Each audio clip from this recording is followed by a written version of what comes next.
ప్రేమగల తండ్రి, బైబిల్ స్టడీని ప్రారంభిస్తుండగా వాక్యమనే రొట్టె విరచి ఆత్మకు జీవాహారంగా పెట్టి మమ్మలను సర్వసత్యములోనికి నడిపించమని యేసుక్రీస్తు నామమున అడుగుచున్నాము తండ్రి, ఆమేన్. మత్తయి సువార్త వ్యాఖ్యానము 6వ భాగము, రాజు సమర్పణ యొక్క అంతిమ ఘట్టం. మత్తయి సువార్త 21 నుండి 27 అధ్యాయాల్లో 7వ పాయింట్ రాజు యొక్క జాతీయ తిరస్కారం.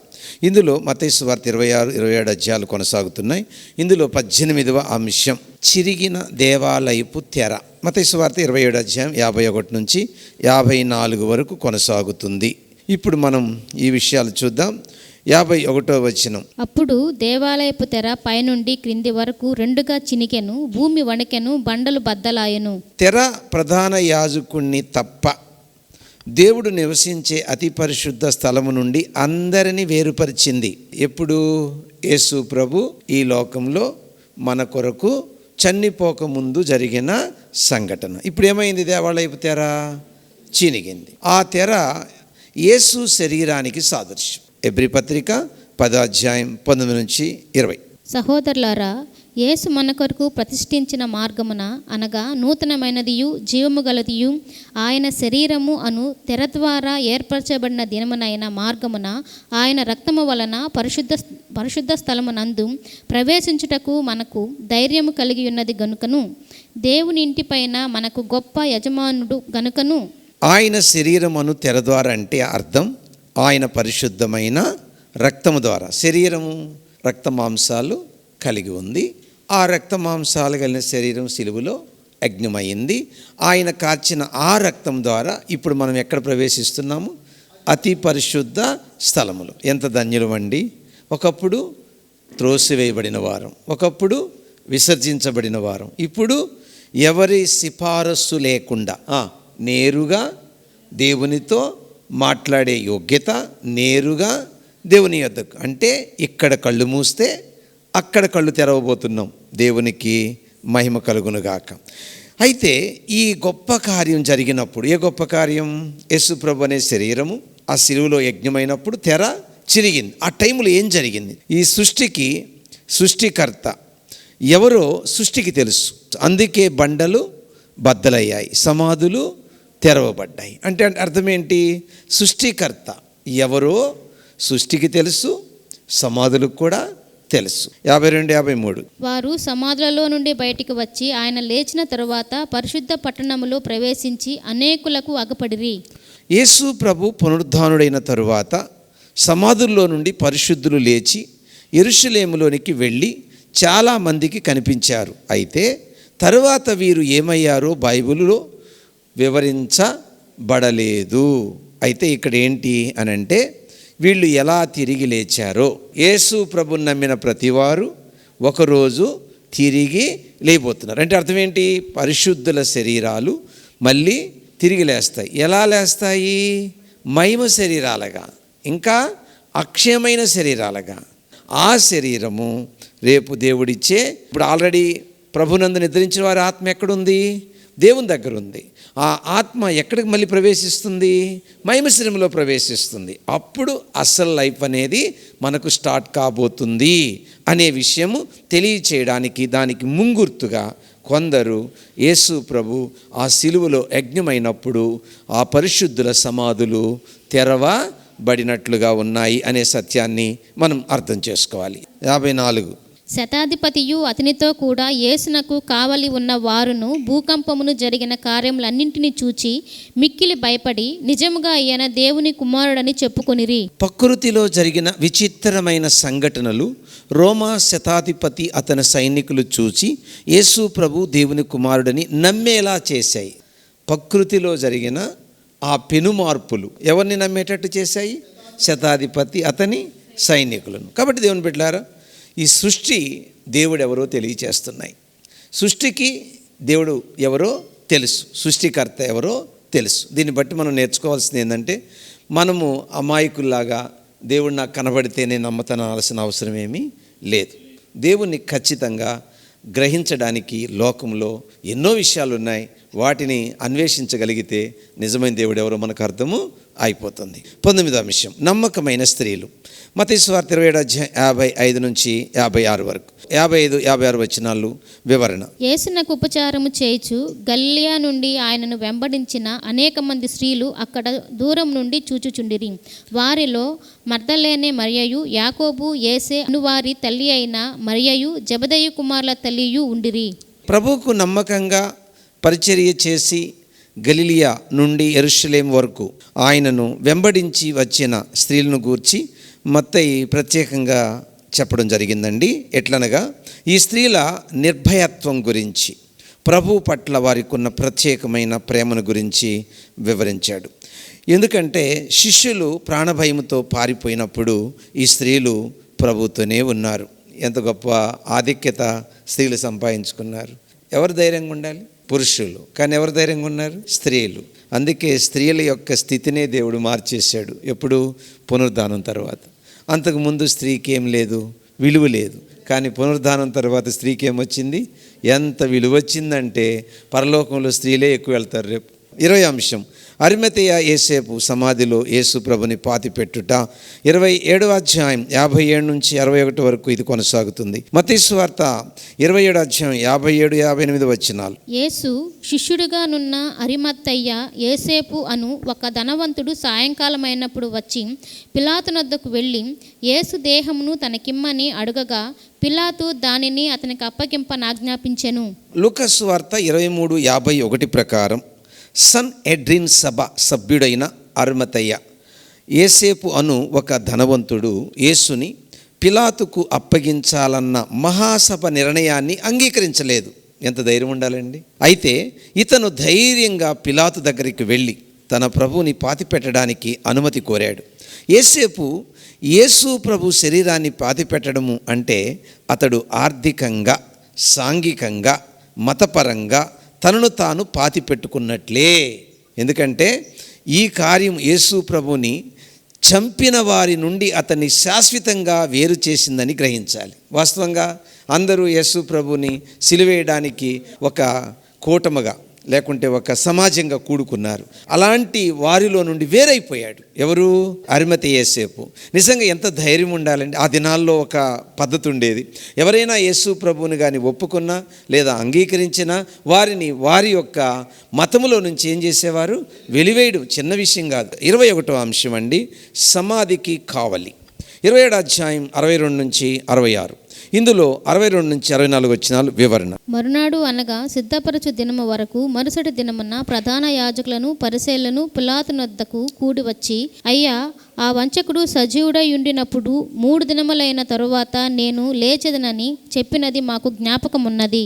సిద్ధపరచు దినము అని పిలువబడే పస్కాలో మొదటి రోజే యేసుని సిలువ వేసిన రోజు. అయితే మరునాడు యూదా మత పెద్దలు ప్రభువు తిరిగి లేస్తానని చెప్పిన మాటను జ్ఞాపకం చేసుకొని పిలాతు దగ్గరికి వెళ్ళి సమాధి దగ్గర గట్టి కావలి ఏర్పాటు చేయమని అడిగారు. ఎందుకంటే తాను మెస్సయ్యాను, దేవుని కుమారుణ్ణి అని చెప్పిన దానికంటే ఆయన పునరుద్ధానం అయ్యాడన్న సమాచారము మరింత ప్రమాదకరమవుతుందని భావంతో వారు పిలాతును అలా అడిగారు. ఇప్పుడు దాకా వాళ్ళు ఏం అంగీకరించలేదు? వారు యేసుక్రీస్తు దేవుని కుమారుడు అనే విషయం అంగీకరించాల. మరి ఇప్పుడు ఆయన ఏం చెప్పాడు? నేను చనిపోతాను, 3వ దినమున లేస్తాను. మరి ఇప్పుడు ఈ 3వ దినమున లేస్తే ఇప్పుడు ఇదివరకు దేవుని కుమారుడుగా అని చెప్పుకున్న దానికంటే ఇప్పుడు 3వ దినమున లేచిడా అన్న వార్త కానీ ప్రజలకు తెలిస్తే ఇక పరిస్థితి తారుమారైపోతుందిరా బాబు అని చెప్పి ఏం చేశారు? మాకు బందోబస్తు కావాలి అని అడిగారు. ఎవరు? ఈ యూదా మత నాయకులు. ఎవరిని? గవర్నర్ని, పిలాతుని అడిగారు. అప్పుడు ఏం జరిగిందో చూద్దాం. 65-66 పిలాతు ఏమన్నాడు? అందుకు పిలాతు, కావలివారున్నారు కదా, మీరు వెళ్ళి మీ చేతనైనంత మట్టుకు సమాధిని భద్రము చేయడని వారితో చెప్పెను. వారు వెళ్ళి కావలి వారిని కూడా ఉంచుకొని వారి రాతిని మూసి ముద్ర వేసి సమాధిని భద్రము చేసిరి. అందుకు పిలాతు, కావలివారు ఉన్నారు కదా, మీరు వెళ్ళి చేతనైనంత మట్టుకు సమాధిని భద్రం చేయడని వారితో చెప్పాడు. ఈ మాటలను బట్టి ఇప్పటికీ రోమా సైనికులతో కావలని ఏర్పాటు చేశారని అర్థమైపోతుంది. ఇప్పుడు మనం 7వ భాగానికి వచ్చామండి. రాజు జీవితం యొక్క నిర్ధారణ. మత్తయి సువార్త 28వ అధ్యాయం 1 నుంచి 20 వచనాలు. ఇది 7వ భాగం. 7వ భాగంలో మొదటి అంశం ఖాళీ సమాధి, మృత్యుంజయుడైన ప్రభు. మత్తయి సువార్త 28వ అధ్యాయం 1 నుంచి 10 వచనాలు. మత్తయి సువార్త 28వ అధ్యాయం 1 నుంచి 4 వచనాలు. విశ్రాంతి దినము గడిచిపోయిన తరువాత ఆదివారమున తెల్లవారుచుండగా మర్దలేనే మరియయు వేరొక మరియయు సమాధిని చూడవచ్చిరి. ఇదిగో ప్రభుదూత పరలోకం నుండి దిగివచ్చి రాయి పొర్లించి దాని మీద కూర్చుండెను. అప్పుడు మహాభూకంపము కలిగెను. ఆ దూత స్వరూపము మెరుపు వలె నుండెను. అతని వస్త్రము హిమమంత తెల్లగా ఉండెను. అతనికి భయపడుట వలన కావలివారు వణికి చచ్చిన వారి వలె నుండిరి. ఆదివారం ఉదయము తెల్లవారుకు ముందే 2 మరియలు సమాధిని చూడడానికి వచ్చారు. వారు అక్కడికి వచ్చినప్పటికీ ఒక గొప్ప భూకంపం జరిగింది. ప్రభుదూత పరలోకం నుండి దిగివచ్చి సమాధి రాయిని పొర్లించి దాని మీద కూర్చోవడం జరిగింది. అక్కడ ఉన్న రోమా కావలివారు కళ్ళు చెదిరే తెల్లని దుస్తులను ధరించి ఉన్న దూతను చూసి మూర్చిపోయారు. ఎందుకనంటే మీకు తెలుసో తెలీదో ఈ సమాధి దగ్గర ఎలాగున్నారు అని అంటే 24 hours ఒకే బ్యాచ్ లేదండి. ఒక బ్యాచ్ నిద్రపోతుంటే మరొక బ్యాచ్ మేలుకోనడం, అలాగా ప్రతి 8 hours ఒక బ్యాచ్ మారుతుంది. అట్లాంటి బందోబస్తు జరిగిందండి యేసు ప్రభు సమాధి దగ్గర. కానీ ఏమైంది, ఆ మేలుకొని ఉన్న ఆ వ్యక్తులు ఆ యొక్క దృశ్యాలు లేక ఆ తెల్లని వస్త్రము ఆ మహిమను చూసి ఏమైపోయారట, మూర్ఛపోయారు. 5 నుంచి 6 వచనాలు. దూత ఆ స్త్రీలను చూచి, మీరు భయపడకుడి, సిలువ వేయబడిన యేసును మీరు వెతుకుచున్నారని నాకు తెలియను. ఆయన ఇక్కడ లేడు, తాను చెప్పినట్టే ఆయన లేచి ఉన్నాడు. రండి, ప్రభువు పండుకొనిన స్థలమును చూచి. ఆ దూత స్త్రీలతో, మీరు వెతుకుచున్న యేసు ఆయన చెప్పినట్టే లేచి ఉన్నాడు, రండి ప్రభు పండుకున్న స్థలం చూడండి అని దూత చెప్పడం జరిగింది. 7 నుంచి 10 వచనాలు. త్వరగా వెళ్ళి ఆయన మృతులలో నుండి లేచి ఉన్నాడని ఆయన శిష్యులకు తెలియజేయుడి.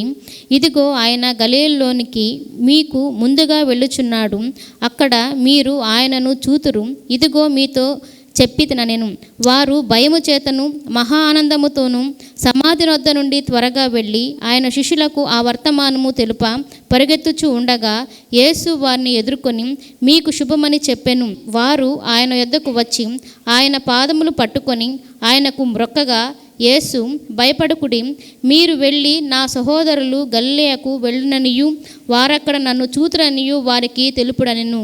దూత చెప్పిన వర్తమానం తీసుకొని శిష్యులకు ప్రభు లేచాడన్న వర్తమానం తెలుపుటకు స్త్రీలు పరిగెత్తుచుండగా యేసు వారిని ఎదుర్కొని మీకు శుభమని చెప్పి మీరు వెళ్ళి నా సహోదరులు గలిలయకు వెళ్ళవలననియు వారక్కడ నన్ను చూతురనియు వారికి తెలుపుడనెను. దీని భావము, ప్రభు పునరుద్ధానము తరువాత స్త్రీలకు గొప్ప విలువ వచ్చిందని మనము గ్రహించి వారిని చిన్న చూపు చూడవద్దని వారిని గౌరవించాలని మనవి. మీకు ఒక విషయం తెలుసా, మొట్టమొదటిగా యేసు ప్రభు రిజరెక్షన్ పునరుద్ధానం గురించి ప్రకటించింది ఎవరంటే స్త్రీలు. 2వ అంశం, అబద్ధం చెప్పమని సైనికులు లంచమియ్యడం. 28వ అధ్యాయం 11 నుంచి 15 వచనాలు. 28వ అధ్యాయం 11వ వచనం. వారు వెళ్ళుచుండగా కావలి వారిలో కొందరు పట్టణములోనికి వచ్చి జరిగిన సంగతులన్నింటినీ ప్రధాన యాజకులతో చెప్పిరి.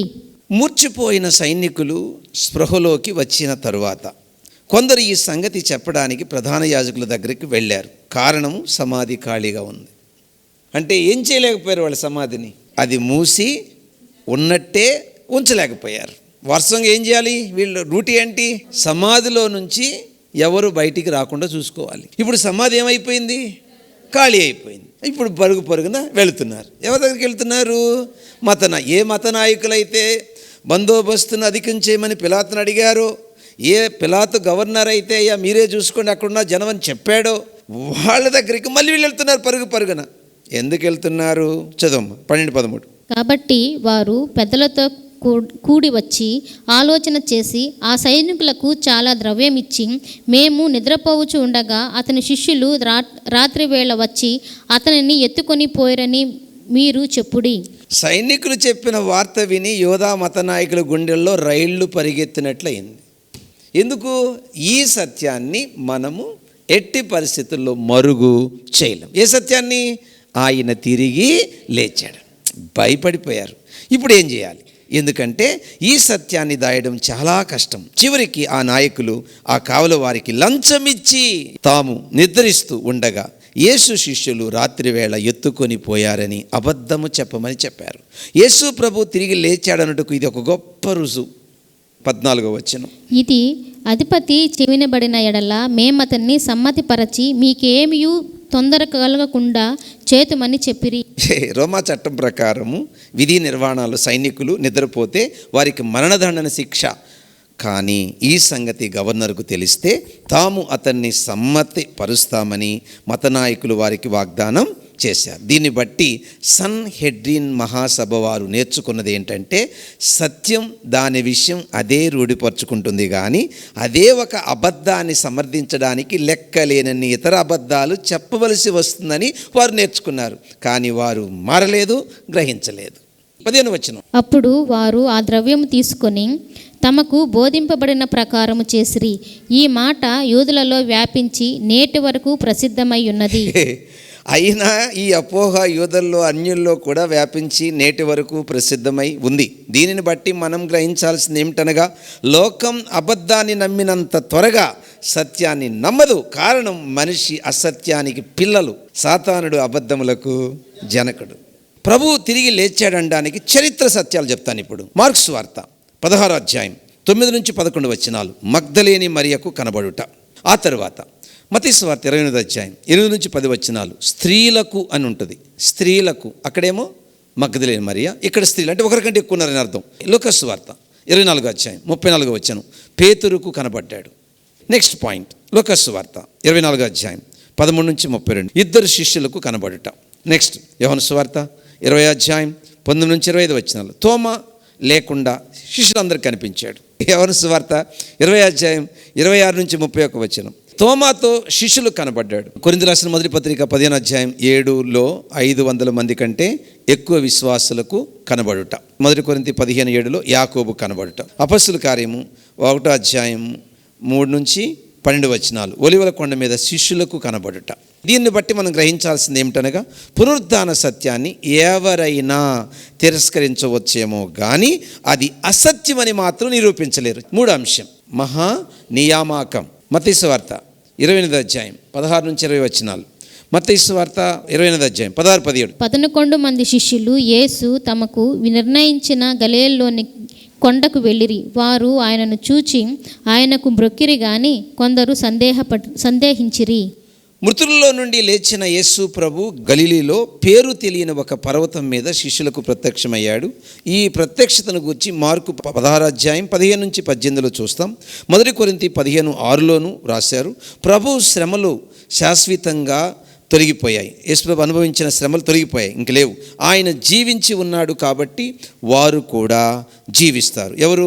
ఆయన శిష్యులు. కాబట్టి దీన్ని బట్టి ఇక్కడ కూర్చున్న మనం అందరం గుర్తుపెట్టుకోండి, యేసు ప్రభు ఏ విధంగా ఆ శ్రమలు అనుభవించి తిరిగి లేచాడో ఇంక ఎన్నడానికి శ్రమలు ఎలా ఉండవో యేసు ప్రభు నమ్మిన మనము ఈ శరీరం విడిచిపెట్టిన తర్వాత కష్టాలు, శ్రమలు, కడగండ్లు, కన్నీళ్లు లేని ఆయనతో నివసించబోతున్నాము. అది ప్రభు ఇచ్చిన అభయవాక్కు. 18వ వచనం, అయితే యేసు వారి యొద్దకు వచ్చి పరలోకమందును భూమి మీదను నాకు సర్వాధికారము ఇయ్యబడి ఉన్నది. యేసు ప్రభు ఎప్పుడూ సర్వాధికారేనండి, నో డౌట్. కానీ ఇక్కడ ఆయన నూతన సృష్టికి శిరస్సుగా తన అధికారం గురించి మాట్లాడుతున్నాడు. అంటే యేసు ప్రభు మరణ పునరుద్ధానాల నుండి దేవుడు మనకు ఇచ్చిన వారి అందరికీ నిత్య జీవం ఇచ్చే అధికారం ఆయనకి ఉన్నది. యోహాను సువార్త 17:2, నీ కుమారుడు నిన్ను మహిమపరచునట్లు నీ కుమారుని మహిమపరచుము. నీవు నీ కుమారునికి ఇచ్చిన వారికందరినీ ఆయన నిత్య జీవము అనుగ్రహించినట్లు. ఇనుకున్న అధికారం ఏంటి చెప్పండి ఇప్పుడు అందరూ? నాకు సర్వాధికారం అంటే ఎప్పుడు దేవుడికి ఆ అధికారం ఉంది.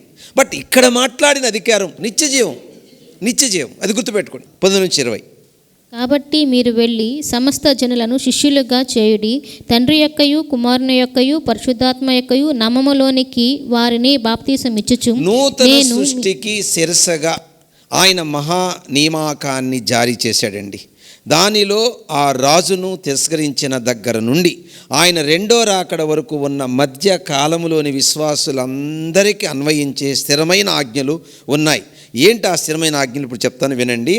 మహా నియామకములో 3 ఆజ్ఞలు ఉన్నాయండి. నెంబర్ 1, మీరు వెళ్ళి సమస్త జనులను శిష్యులుగా చేయుడి. దీని అర్థం ప్రపంచమంతా మార్పు చెందుతుంది అని కాదు. సువార్త ప్రకటన ద్వారా ప్రతి జాతి, గోత్రం, ప్రజ, భాషల్లో నుండి ప్రజలు రక్షకుణ్ణి తెలుసుకొని ఆయనను అనుసరించేవారుగా మారడం శిష్యులు చూస్తారని అర్థం. రెండో ఆజ్ఞ. ఆ తర్వాత నమ్మితే ఏం చేయాలి? మీరు వెళ్ళారు, సువార్త ప్రకటించారు, వాడు నమ్మాడు, ఏం చేయాలి? వినండి. తండ్రి యొక్కయు, కుమారుని యొక్కయు, పరిశుద్ధాత్మ యొక్కయు నామములోనికి వారికి బాప్తిస్మీయుడి. బాప్తిస్మం గురించి బోధిస్తూ అది అందరూ విధేయులు కావలసిన ఆజ్ఞ, ఒక ఆజ్ఞ అని క్రీస్తు సేవకులకు నొక్కి చెప్పాల్సి వచ్చింది. విశ్వాసుల బాప్తిస్మం ద్వారా క్రైస్తవులు త్రిత్వమైన దేవుని దైవత్వములో బహిరంగంగా గుర్తింపు పొందుతారు. గుర్తుపెట్టుకోండి, వారు దేవుడు తమ తండ్రి అని, యేసుక్రీస్తు తమ ప్రభువని, రక్షకుడని, పరిశుద్ధాత్మ తమలో నివసిస్తూ తమకు అధికారం ఇస్తూ బోధిస్తూ ఉంటాడని అంగీకరిస్తారు. వండర్ఫుల్ వర్డ్ అండి. మూడో ఆజ్ఞ. నేను మీకు ఏ సంగతులను ఆజ్ఞాపించుతునో వాటన్నిటినీ గైకొనవలని వారికి బోధించు. అంటే తమ బోధకునిలా తయారు కావడం అనేది శిష్యత్వములోని సారాంశం. అలా జరగాలంటే వాక్యాన్ని సక్రమంగా బోధించడం ద్వారా, వాక్యానికి విధేయులు కావడం ద్వారా జరుగుతుందని అర్థం. చూసారా? సత్యవాక్యాన్ని ఏం చేయాలి? సేవకుడు సత్యవాక్యాన్ని ఏం చేయాలి? సరిగ్గా విభజించాలి, ఖండించాలి. వాక్యము ఉన్నది ఉన్నట్టు ఏ సేవకుడు బోధిస్తాడో అప్పుడు సేవకుని బట్టి నడవరు, వాళ్ళు వాక్యాన్ని బట్టి నడుస్తారు. Note this point. ఎంత తేడా ఉందో. ఎవరైనా పాస్టర్ గారు వైపు సంఘం వెళుతుందంటే అతను వాక్యం చెప్పట్లా, ప్రజలు వాక్యం వైపు వెళుతుందంటే ఆ సేవకుడు వాక్యం చెప్తున్నాడు. కాబట్టి మహిమ ఎవరికి రావాలండి? దేవుని. అట్టి కృప దేవుడు మీకు ఇవ్వునుగాక. ఆమేన్. ప్రేమ కలిగిన మా పరలోకపు తండ్రి, మీ మహా ఉచితమైన కృపను బట్టి మేము మత్తయి సువార్త పూర్తి చేసుకోవడానికి మీరు చూపిన కృప కొరకై నీకు మహిమ కలుగునుగాక. నిజంగా యేసయ్య అల్పుడను, ఎన్నిక లేనివాడను, అయోగ్యుడను, నిష్ప్రయోజకుడిన దాసుని ఒక సాధనంగా వాడుకొని మత్తయి సువార్త 1వ అధ్యాయం 1 నుంచి 20వ అధ్యాయం 28వ అధ్యాయం 20వ వచనం వరకు వివరంగా బోధించిన నీ నామానికి మహిమ కలుగునుగాక. మా జీవితాల్లో ఎన్నో డౌట్లు, ఎన్నో సందేహాలు, ఎన్నో అనుమానాలు తీర్చిన నీకు మహిమ కలుగునుగాక. సత్యవాక్యమును సరిగ్గా ఉపదేశించిన నీకు పరిశుద్ధాత్మ త్రియేక దేవునిగా, తండ్రైన దేవునిగా, కుమారుడైన దేవునిగా, పరిశుద్ధాత్మ దేవునిగా, త్రియేక దేవునిగా నీకు మహిమ కలుగునుగాక. స్తుతి, మహిమ, ఘనత, ప్రభావములు మీకే కలుగునుగాక. దేవా, స్తుతి, మహిమ, ఘనత, ప్రభావములకు అర్హుడు కాబట్టి మిమ్మల్ని ఆరాధిస్తున్నాం, స్తుతిస్తున్నాం, ఘనపరుస్తున్నాం, మహిమపరుస్తున్నాం, కొనియాడుతున్నాం. నేను నీ పిల్లలు నీ సన్నిధిలో నువ్వు గొప్ప దేవుడుగా మేము నిన్ను అంగీకరిస్తున్నాం. ప్రభువా, నేనైతే నిష్ప్రయోజకుడైన దాసుని నేను ఎదుట ఒప్పుకుంటున్నాను. నాకేమి తెలియదు, నిష్ప్రయోజకుడైన దాసుని మీరే ఈ మత్తయి సువార్తను ప్రారంభం నుండి చివరి వరకు అద్భుతంగా ముగించినందుకు మీకు మహిమ కలుగును కాక. కాబట్టి నేను నీ పిల్లలు మిగిలిన భాగం అంతా ధ్యానించడానికి మరి యోహాను సువార్తకి వెళ్ళబోతున్నాం. నీ చిత్తమైతే త్వరలో ఆ భాగమంతా ధ్యానించడానికి నీ కృప ఈ బిడ్డలకు మాకు ఇచ్చి ఆ విషయంలో కూడా కృప చూపించి నాకు ఆరోగ్యం ఇచ్చి నీ సేవకుడిగా నీ పనివాడిగా నమ్మకంగా నీ బిడ్డలకు పరిచర్య చేయడానికి నన్ను దీవించమని, ఈ బిడ్డలను కూడా బలపరచమని యేసునామా ఈ ప్రార్థన విన్నపం అడిగి వేడుకుంటున్నా మా పరలోకపు తండ్రి. ఆమేన్. పరలోకముందున్న మా తండ్రి, నీ నామం పరిశుద్ధపరచబడును గాక, నీ రాజ్యము వచ్చు గాక, నీ చిత్తం పరలోకమందు ఎలాగను అలాగే భూమి నెరవేరును గాక. మాకు కావలసిన అనుదిన ఆహారం నేడు మాకు దయచేయం. మరణోస్తులు మేము క్షమించిన ప్రకారం మరణములు క్షమించము. మమ్మ శోధన లేకతేక కీడుని తప్పించము. ఎందుకంటే రాజ్యము, బలం, మహిమ నిరంతరం మీరుగా ఉన్నారు తండ్రి. ఆమేన్. మన తండ్రి అయిన దేవుని ప్రేమ, మన ప్రభువైన యేసయ్య కృప, పరిశుద్ధాత్మ యొక్క అన్యోన్య సహవాసం, త్రియేక దైవ దీవెనలు మనకు సకల పరిశుద్ధులకు నిత్యం తోడై ఉండి నడిపించునుగాక. ఆమేన్.